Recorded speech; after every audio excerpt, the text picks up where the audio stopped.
Henri Corbin, L'homme et son ange, l'initiation ismaélienne. Deuxième point, un roman initiatique ismaélien du Xe siècle. Il s'agit d'un texte en arabe, un inédit parmi les innombrables inédits de la littérature ismaélienne dont nous ne connaissons encore qu'une faible part. C'est un texte qui appartient au genre littéraire que l'on désigne comme roman initiatique et qui est intitulé « Le livre du sage et du disciple » Kitab al-Alim wal-Ghulem. En bref, il nous enseigne dans un schéma idéal quel sens il y a à devenir ismaélien et comment on le devient. Parmi tous les ouvrages ismaéliens venus jusqu'ici à notre connaissance, il a un caractère unique. Il est très différent des textes de la littérature ismaélienne classique de l'époque fatimide. Il a de magnifiques audaces que l'on ne trouve pas en général dans celle-ci. Bien qu'il ait été attribué tantôt à Mansour el-Yémen, tantôt à son petit-fils ou arrière-petit-fils Ja'far ibn Mansour el-Yémen, ces attributions restent douteuses dans l'état actuel de nos connaissances.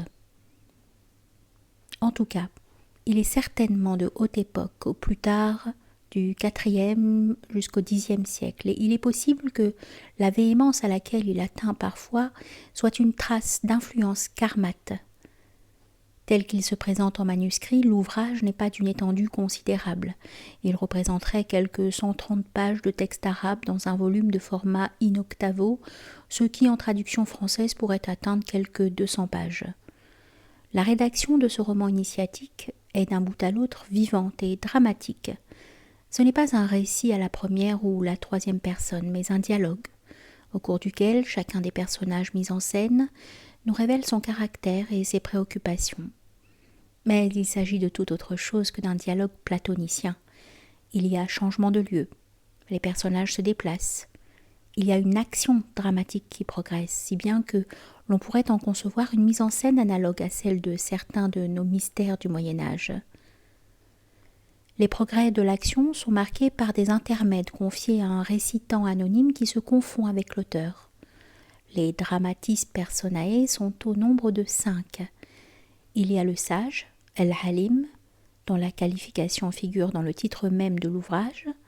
Son rôle est de personnifier parfaitement le daï ismaélien, et c'est pourquoi sans doute aucun nom propre ne lui est donné. Il y a le disciple, le néophyte, qui à son tour deviendra un maître tout au long de la seconde partie du livre. Là seulement nous apprenons enfin quel est son nom personnel, Saleh. Il y a le shir, dont il est parlé avec une suprême vénération et qui est le substitut de l'imam. Il apparaît au sommet du livre lors du rituel d'initiation. Il y a le père de Salih, qui est désigné comme le shir el-Bourtori. Il y a Abu Malik, le mollah et conseiller des notables de la bourgade où vivent Salih et son père. Le récit est mis en route au cours d'un entretien entre un groupe de disciples et leur maître par l'évocation du personnage dont le rôle dominera toute la première partie du livre, le sage, El-Halim. Nous apprenons simplement que c'est un persan, un homme du Fars, la Perside, dont longue et féconde fut l'expérience spirituelle. Telle qu'elle est caractérisée, celle-ci nous met d'emblée au cœur de l'ésotérisme ismaélien. Ce que nous entendons dans le prologue, c'est une sorte de monologue intérieur au cours duquel notre daï, le sage, l'émissaire ismaélien, se remémore le propos si fréquemment répété par son propre père. La meilleure et la plus importante des œuvres en ce monde, c'est la résurrection des morts. Ainsi se dit-il, j'étais moi-même un mort. Dieu a fait de moi un vivant, quelqu'un qui sait, un gnostique. Ce qui m'incombe désormais, c'est de montrer ma reconnaissance pour cette grâce divine, en transmettant à ceux qui viendront après moi le dépôt qui m'a été confié, El-Amana, de même que me l'ont transmis ceux qui sont venus avant moi. Et sa méditation se poursuit. Ce dépôt est descendu depuis le plérôme suprême jusqu'aux créatures de ce monde, et finalement est parvenu jusqu'à lui. Mais il n'est pas le terme final de cette chaîne mystique. Le dépôt venu jusqu'à lui n'est pas sa propriété, c'est le gain de ses prédécesseurs.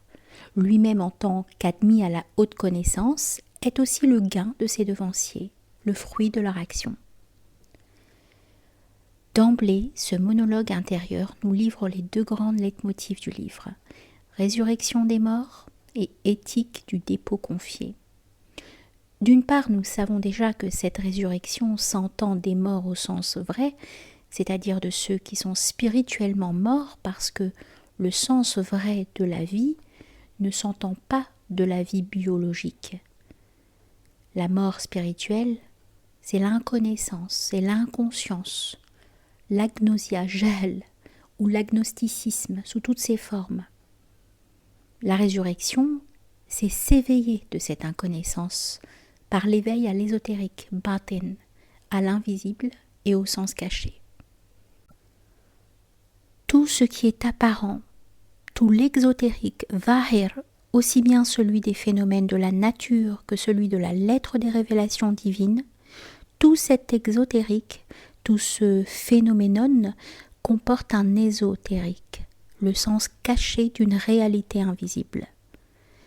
L'éveil du sommeil de l'inconscience exotérique, de la parole perdue, est provoqué par le ta'wil, par l'herméneutique qui promeut toute chose au rang de symbole, et cela dans toute la mesure et dans la seule mesure où ce ta'wil opère eo ipso une nouvelle naissance, la naissance spirituelle. Celle-ci est l'œuvre de l'initiateur, du sage, toujours désigné pour cette raison comme père spirituel. D'autre part, le second leitmotiv que nous propose le monologue intérieur de notre da'i, c'est l'éthique du dépôt confié, et cela parce qu'il a conscience de ne pas être le dernier maillon de la chaîne de la gnose, silsilat al-irafan, en ce monde. Il a le devoir de la transmettre. Il y a ainsi une double quête. Quête de la gnose qui est celle de la résurrection spirituelle. Ensuite, quête de celui que le gnostique à son tour pourra ressusciter et qui sera l'héritier légitime auquel il transmettra le dépôt confié. Le ressuscité doit à son tour opérer la résurrection des autres.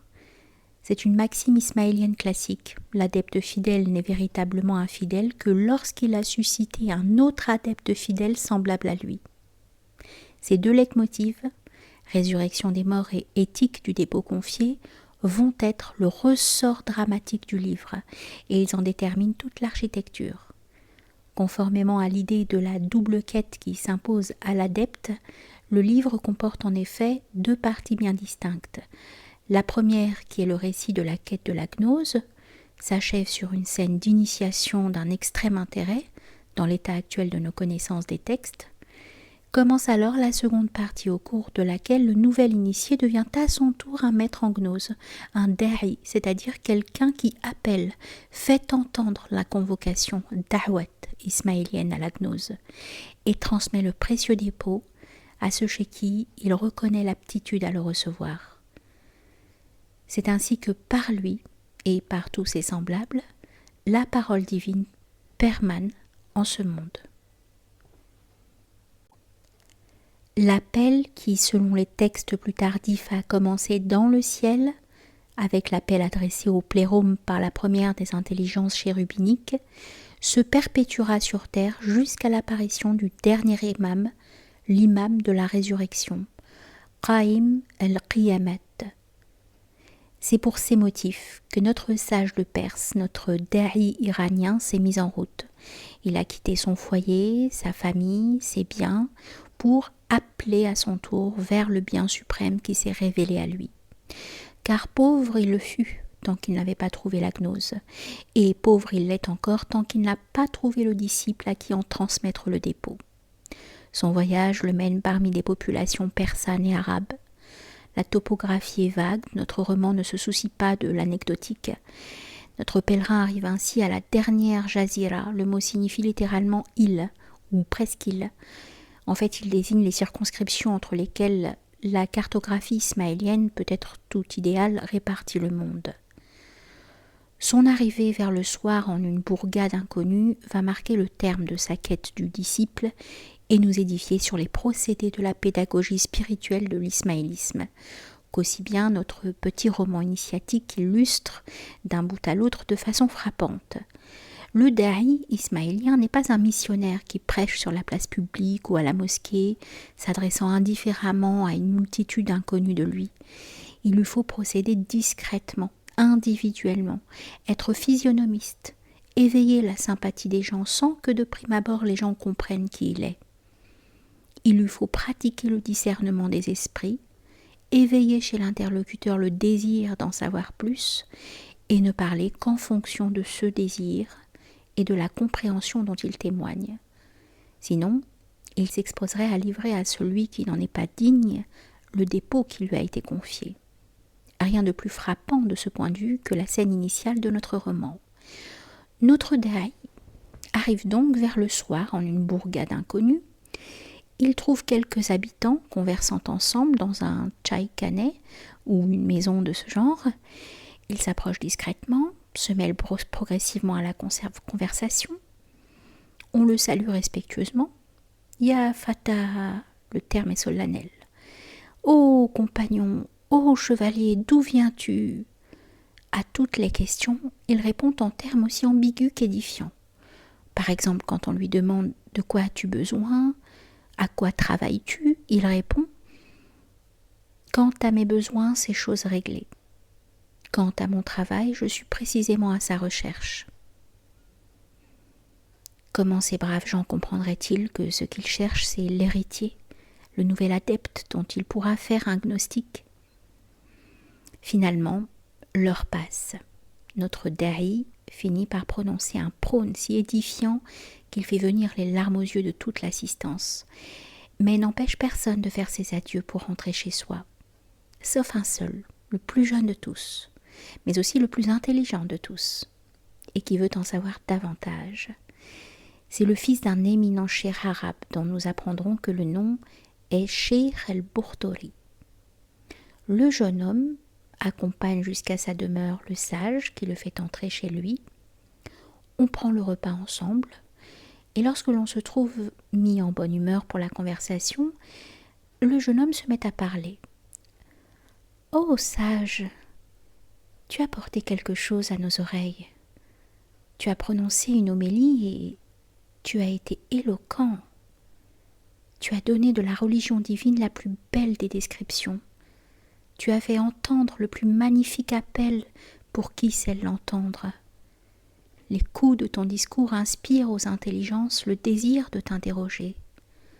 La précédence que tu montres ne peut être le fait que de quelqu'un qui a atteint la perfection dans l'ésotérique et dont la pénétration domine l'exotérique. Tu as déclaré que l'ignorance met les intelligences dans la détresse et dans l'urgence de chercher la connaissance.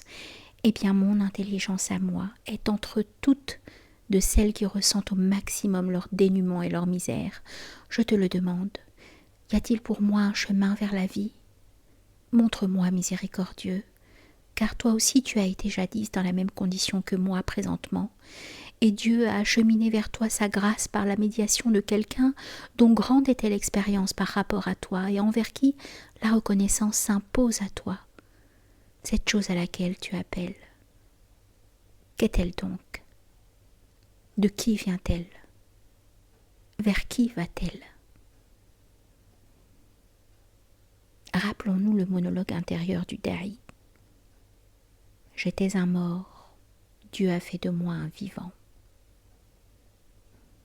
D'emblée, la requête du disciple nous fait entendre les deux leitmotivs que nous avons déjà discernés, l'appel à la résurrection des morts et l'argument du dépôt confié. De même que quelqu'un est venu à toi pour te le transmettre, à ton tour de le transmettre à moi. Alors commence un dialogue très serré, mettant en œuvre tout l'art d'une pédagogie et d'une psychologie éprouvée.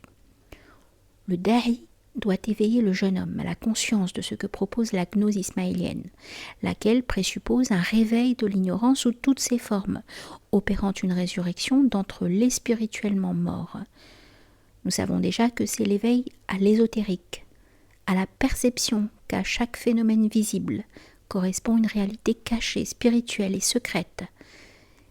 C'est donc comprendre le principe d'une symbolique universelle dont l'ismaélisme ne fait qu'une application particulière et approfondie aux choses de la religion islamique. Nous citons: l'exotérique de ce que je te propose, ce sont des usages établis et des institutions. Son ésotérique, ce sont de hautes sciences et connaissances. Fin de citation. Ici, se fait jour chez le disciple la question, sinon l'objection, qu'ont l'habitude de formuler tous ceux qui entendent parler de l'ésotérique sans réellement savoir de quoi il s'agit, ou même certains qui, venant des croyances littérales exotériques, sont mis en présence de l'ésotérique ou d'un ésotériste. Pourquoi cette sélection spirituelle qu'implique l'ésotérisme? S'il s'agit d'un don de Dieu aux créatures, qu'est-ce qui vous en a rendu, vous, plus digne que d'autres? L'éthique du dépôt confié tient ici la réponse toute prête. Il n'est personne qui profère une parole de vérité sans l'avoir prise aux sources mêmes où nous l'avons prise. Aucun mérite personnel ne fait de nous des ayants droit à ce privilège, mais il y a ceci. Nous avons su garder intégralement le dépôt qui nous a été confié, tandis que les autres l'ont dilapidé. Autrement dit, nous avons préservé l'intégrité de la parole, son exotérique et son ésotérique, tandis que les autres ont gaspillé le trésor. Ce trésor gaspillé, c'est la parole perdue, le contenu ésotérique des révélations, celui dont il est dit qu'il est l'herbe verdoyante et qu'il a la douceur de l'eau de l'Euphrate, tandis que l'exotérique réduit à lui-même, ce sont les feuilles mortes ou l'écume dont la saveur a l'amertume des eaux marines. C'est pourquoi les littéralistes et les exotéristes sont des pauvres par rapport à nous. Et ils viennent alors pleurer misère près de nous. L'ignorance les contraint de quêter la connaissance auprès de ceux qui sont restés les familiers des vénérables sources. Ils ont besoin de nous, tandis que nous pouvons nous passer d'eux. Le gnostique ismaélien pratique donc l'hospitalité spirituelle au sens le plus élevé du mot. Celui d'entre nous qui sait se trouve appelé l'ignorant parmi eux. Celui d'entre nous qui est vêtu habille celui d'entre eux qui est nu. Le riche d'entre nous rassasie l'affamé parmi eux. Mis en confiance, le disciple s'imagine qu'il n'est déjà plus au nombre des ignorants. Il faut que le sage le détrompe. Le disciple: quel argument aurais-tu contre moi? Je reconnais tout ce que tu viens de dire, je rejette tout ce que tu rejettes, je repousse le faux et les hommes de l'erreur. Le sage: certes, tu mérites d'être qualifié autrement qu'eux, mais intrinsèquement votre cas est le même.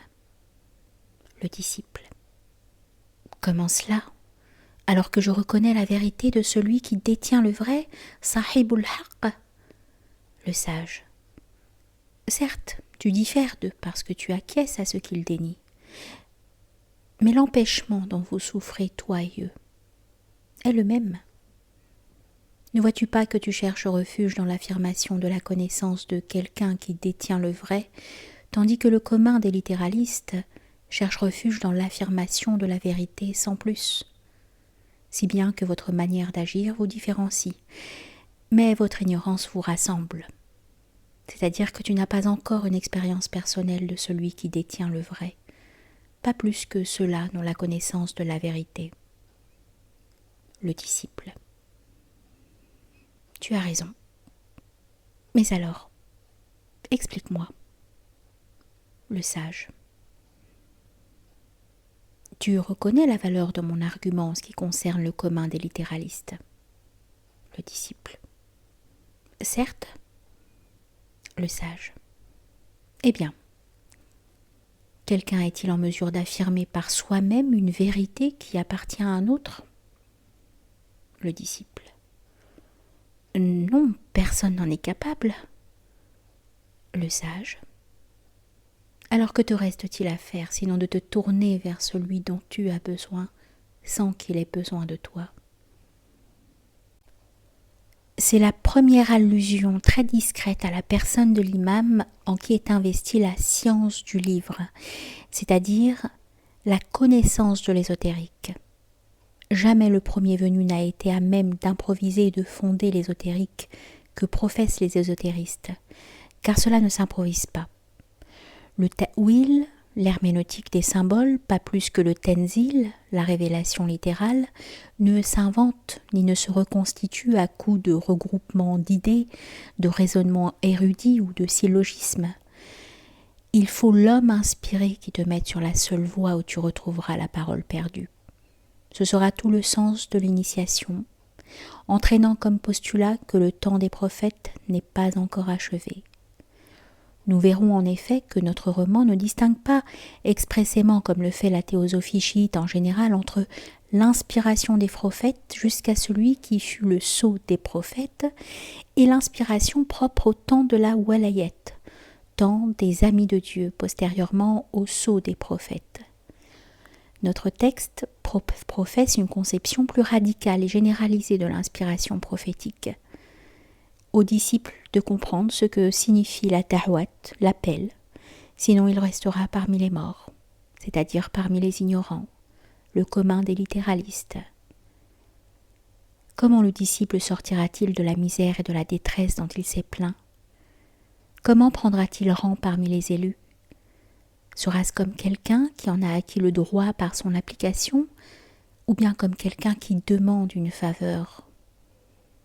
Ce rang, lui dit le sage, tu l'obtiendras en l'ayant mérité. Ne le cherche pas par flatterie. Si tu l'obtenais par complaisance, tu serais frustré. L'éthique de la connaissance exclut toute idée de faveur et de complaisance. Ne cherche pas à ruser. Mets-toi au travail si tu veux devenir un gnostique.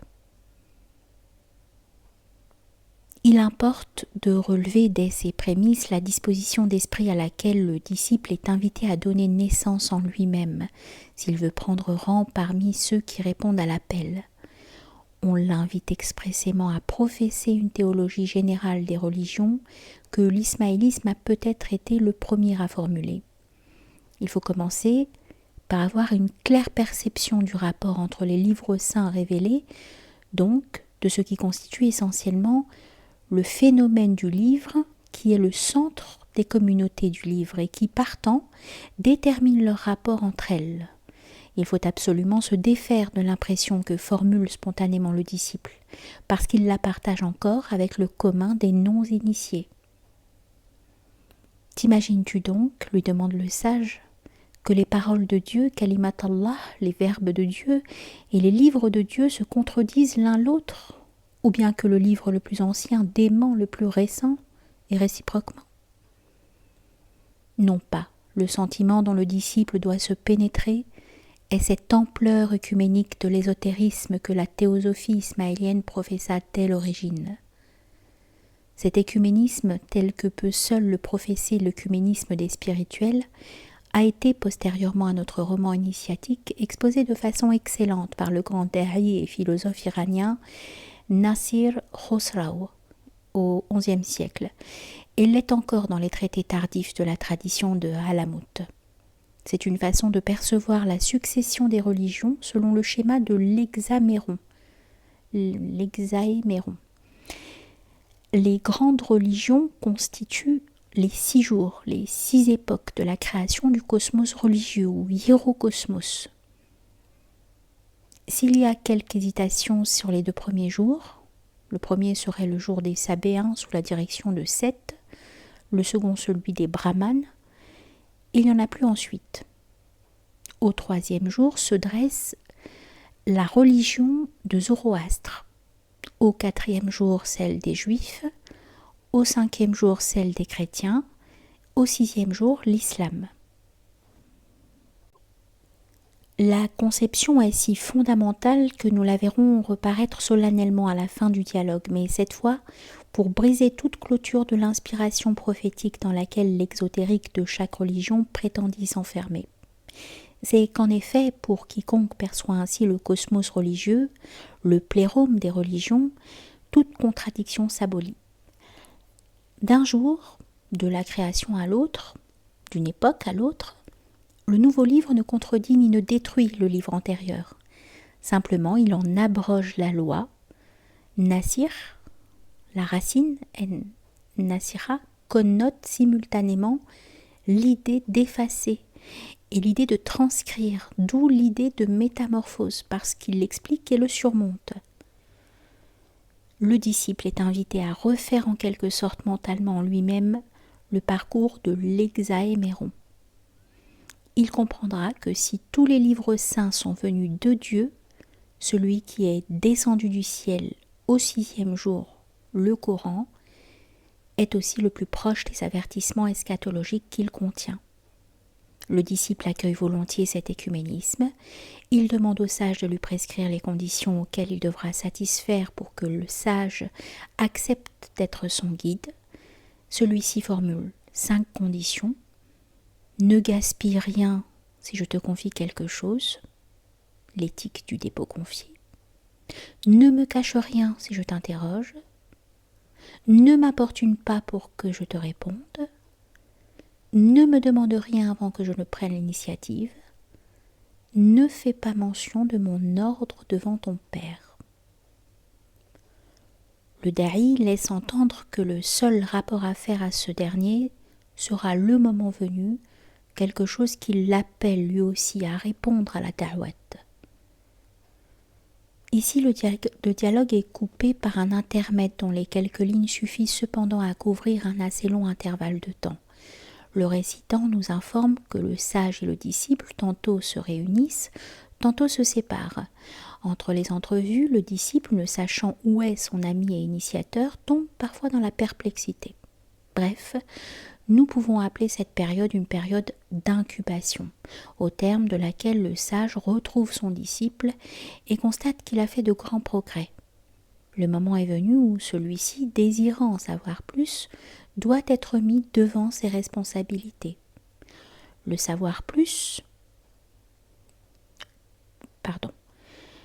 sage de lui dire « En vérité, la religion, din au sens ismaélien du mot, comporte une clé qui la rend licite ou illicite, pareillement à la différence qu'il y a entre la débauche et le mariage. » Cela veut dire une clé qui ouvre le secret et dont l'absence rend celui-ci inviolable. Cette clé, c'est l'entrée dans la confrérie ismaélienne, dans la da'wat. C'est l'engagement pris ici en tête-à-tête avec l'initiateur. Quand il a reçu cet engagement, l'initiateur peut alors ouvrir toute grande à son disciple la voie de l'ésotérique. Cette clé, c'est donc au disciple qu'il revient par son engagement de la mettre en main de l'initiateur. Nous aimerions certes connaître la formule de l'engagement pris par le disciple. Malheureusement, le texte ne nous la dévoile pas. Il nous dit simplement que le sage la récite à voix haute au disciple et la lui fait répéter phrase par phrase. Il nous est dit que le jeune homme était secoué d'émotion et que ses larmes coulèrent en abondance jusqu'à ce qu'il parvint au dernier mot de l'engagement.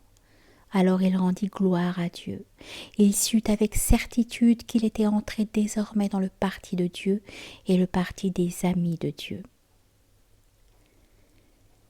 La première de ces expressions est coranique et il importe de lui donner ici le sens fort que souligne la seconde précision, le parti des amis de Dieu, Awliya Allah. Ce dernier terme vise en propre les imams au sens chiite du mot. Il englobe leurs fidèles et, en tant que ceux-ci reçoivent cette qualification de par leur dévouement aux imams. Rappelons que le mot walayat signifie littéralement amitié, en persan dousti. C'est le charisme de la proximité divine qui sacralise en propre les imams comme amis de Dieu. Lorsque l'on parle du temps de la walayat comme succédant au temps de la prophétie, cela signifie qu'au temps de la loi ou shari'at succède le temps de l'initiation spirituelle par les amis de Dieu. Rappelons aussi en passant que nous retrouvons exactement la même dénomination choisie par une école mystique au XIVe siècle en Occident, les Gottesfreunde. D'autre part, les textes ismaéliens font couramment usage du mot din, religion, en un sens absolu et qui n'est pas sans rappeler l'usage dans l'ancienne France du terme la religion, employé comme tel pour désigner l'ordre souverain de Saint Jean de Jérusalem, dit ordre de Malte. Aussi bien Entendu en son sens précis, le terme « ami de Dieu » se rapporte à la fraternité ismaélienne comme fondée sur une photouette, un pacte de compagnonnage qui en détermine l'organisation à la façon d'un ordre de chevalerie, et ce n'est pas sans raison que la question a maintes fois été posée sans recevoir de solution décisive des rapports possibles, et lesquels entre da'wat ismaélienne et chevalier du temple. Il reste que le mot din dans l'usage ismaélien se charge de la nuance propre aux ésotéristes, et c'est pourquoi notre terme de religion, tel qu'il est employé couramment de nos jours, ne suffit radicalement pas à en faire soupçonner l'aura. Quand un auteur ismaélien a écrit ce mot, il pense à la religion qui est théosophie et gnose, din batin, din al-haq, religion absolue parce qu'elle est celle par laquelle et pour laquelle tout au long de l'hexaéméron la parole n'a jamais été perdue, et cela parce qu'elle a conservé intégralement l'ésotérique, les haqaïq de la religion. Ce point de vocabulaire précisé, abordons maintenant la suite du dialogue, au moment où commence véritablement l'instruction du disciple.